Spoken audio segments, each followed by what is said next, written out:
Assalamualaikum warahmatullahi wabarakatuh. Hello, friends. This is in this video we will present our presentation about language and etiology in critical discourse analysis. But before we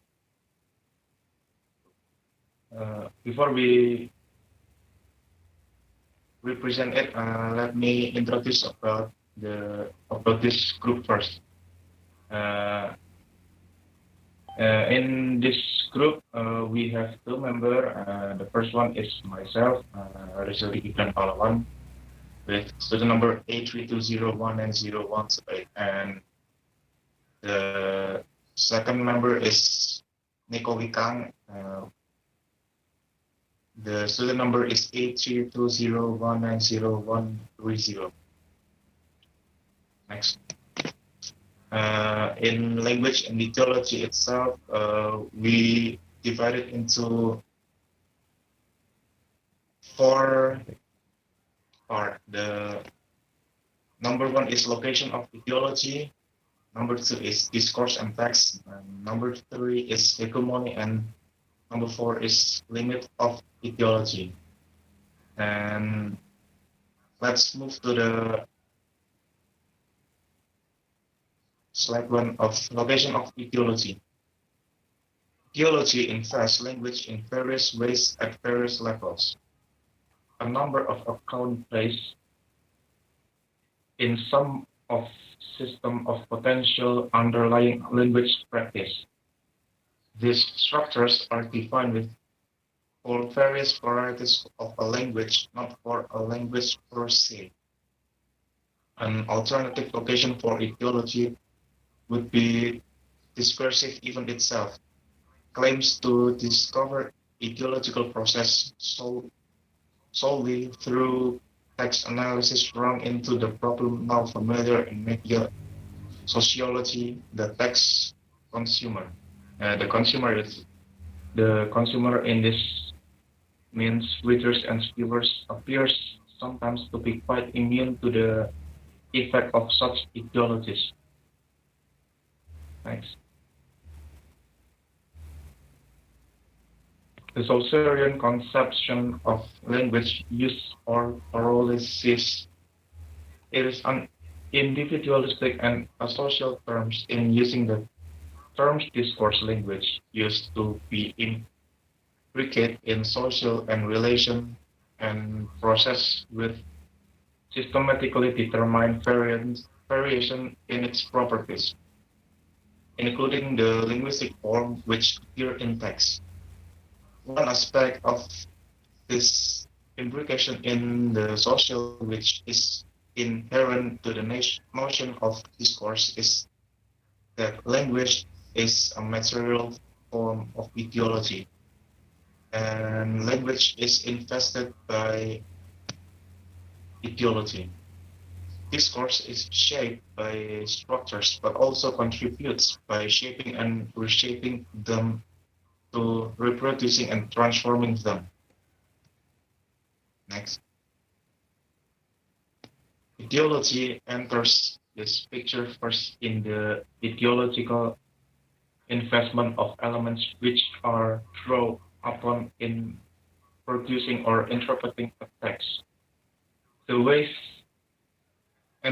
they are articulated together in orders of discourse, and second is in the ways in which these elements are articulated together and order of discourse re-articulated in discoursal events. Coherence is a key factor in the ideological constitution and reconstitution of subjects in discourse. A text postulates a subject of capable automatically linking together in its potentially high diverse and not explicitly linked elements to make sense of it. And the hegemony part will present by Nico Wikang. Nico, the time is yours. Okay, thank you. The next topic is hegemony. The concept of hegemony originates in Lenin, but is the contrapiece in an elaborated form of Gramsci analysis of Western capitalism and revolutionary strategy in Western Europe. This concept needs to use because it harmonizes with the theoretical conception of structure or event advocated above, and because it provides a framework for theorizing and analyzing ideology or discourse which avoid both economism and idealism.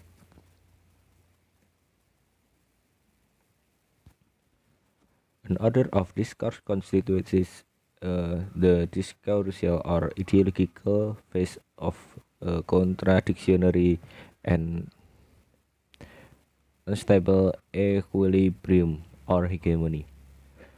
From the perspective of hegemony, it is processes which are in focus, local processes of constituting and reconstituting social relations through discourse, global processes of integration and disintegration transcending particular institution and local orders of discourse.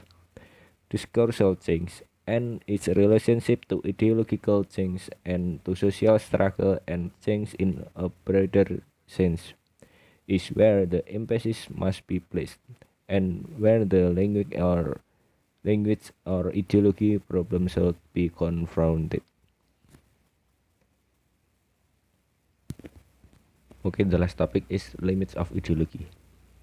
Relation of power may, in principle, be affected by discursive practices in any types of discourse, even in scientific and theoretical discourse. This break this precludes a categorical opposition between ideology on the one hand and science or theory on the other, which some writer on language or ideology have suggested. Ideologies arise in class societies characterized by relation of domination, and insofar as human beings are capable or transcending such societies, they are capable of transcending ideology. There are structural determinants of degrees of ideological investment, but that does not mean that ideology cannot be effectively combated in any circumstances. Ideology works, as mentioned by Althusser, by discussing its ideological nature. It becomes naturalistic. Okay, thank you. Gibran, time is yours. Okay, thank you, Nico Wikang, and I think that's enough for this video about language and ideology in critical discourse analysis. If there's any mistake during this video, we want to apologize. And I think that's enough for our group. Thank you for watching this video, and wassalamualaikum warahmatullahi wabarakatuh. Waalaikumsalam.